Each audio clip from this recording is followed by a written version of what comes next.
نفسك يبقى عندك صاحبة بس بتخاف تكلم البنات؟ طب مبروك، انت تاني مرة بتدخل كريمنال تيك توك المصرية، والنهاردة هنعلمك ازاي تخطف الكراش بتاعك وتخليها ملكك للأبد.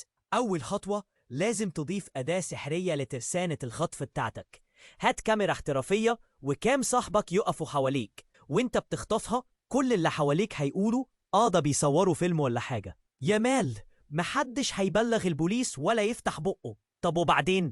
تاني خطوة، لما البوليس يعرف انك خطفت حد بالعربية دي هيعملوا كمين لكل العربيات اللي شبهها، فهنا لازم تبقى مجهز لك عربيات احتياطي وتدمر العربية القديمة بعد العملية على طول. طب نخبيها في البدروم وخلاص. تالت خطوة، خلي بالك أغلب المخطوفين بيهربوا عشان بيتجنوا من الجوع والعطش. لو وفرت لهم أكل ومية وسكن محترم هيهدوا ويبطلوا يحاولوا يهربوا، وممكن كمان يحصلهم ستوكهولم سيندروم ويبقوا بيحبوك.